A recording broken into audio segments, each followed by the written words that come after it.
మార్కాపురం జిల్లా డోర్నాల మండలం కొత్తూరు గ్రామ సమీపంలోని పూల సుబ్బయ్య వెలిగొండ ప్రాజెక్టును జలవనరుల శాఖ మంత్రి నిమ్మల రామానాయుడు పరిశీలించారు.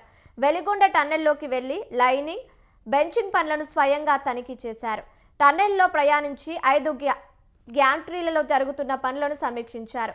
అక్కడ పనిచేస్తున్న కార్మికుల యోగక్షేమాలను అడిగి తెలుసుకున్నారు. టన్నెల్ 2లో 12వ కిలోమీటర్ వద్ద చిక్కుకుపోయిన టీబీఎం మిషన్ను మంత్రి పరిశీలించారు. ఈ సందర్భంగా టన్నెల్ 2లోనే అధికారులు కార్మికులతో కలిసి భోజనం చేశారు. టన్నెల్ పనుల్లో పలు జాగ్రత్తలు తీసుకోవాలని అధికారులకు మంత్రి రామానాయుడు సూచించారు.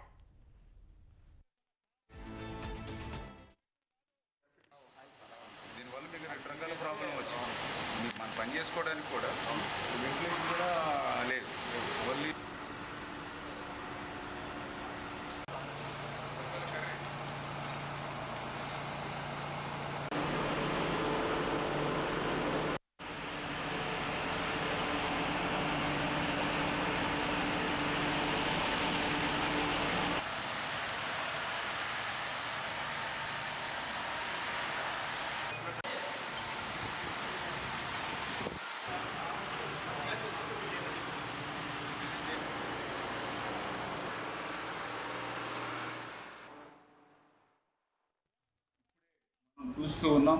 ఏదైతే వెలిగొండకు సంబంధించినటువంటి టన్నెల్ 2లో మనందరం కూడా ఉన్నాం.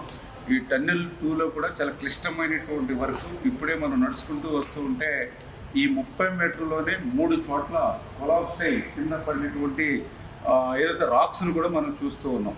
అంటే ఇటువంటి ప్రమాదకరమైనటువంటి క్లిష్టమైనటువంటి పనులు నిత్యం ఈ టన్నెల్లో ఉన్నటువంటి స్థితి. మొన్ననే మన తెలంగాణలో కూడా ఇట్లానే టన్నెల్ కొలాప్స్ అయి ఏ రకంగా అయితే అక్కడ విషాదం చూసాం, మనందరం కూడా చూసాం. అటువంటి క్లిష్టమైనటువంటి పనులు కూడా జగన్మోహన్ రెడ్డి గాలి వదిలేస్తే మళ్ళీ మన కూటమి ప్రభుత్వం అధికారంలోకి వచ్చిన తర్వాత ఈ 22 నెలల్లో మరి హెడ్ వర్క్స్ కానీ, టన్నెల్ 2కి లైనింగ్ అండ్ బెంచింగ్ పనులు కానీ, ఫీడర్ కెనాల్ అయితే మొన్ననే 460 కోట్లు పెట్టి ఆ లైనింగ్ అండ్ సిసి వాల్ నిర్మాణం కానీ ఇవన్నీ పనులు పూర్తి చేసుకుంటూ వస్తుంది.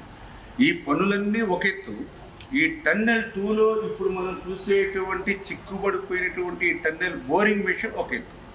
ఎందుకంటే ఇన్ని పనులు మనం పూర్తి చేస్తున్నా ఈ టన్నెల్ బోరింగ్ మిషన్ కనుక మనం తీయకపోతే ఒక చుక్క నీరు కూడా మరి ముందుకెళ్ళేటువంటి పరిస్థితి లేదు. ఎందుకంటే ఇప్పుడే మనం చూస్తూ ఉన్నాం ఈ యొక్క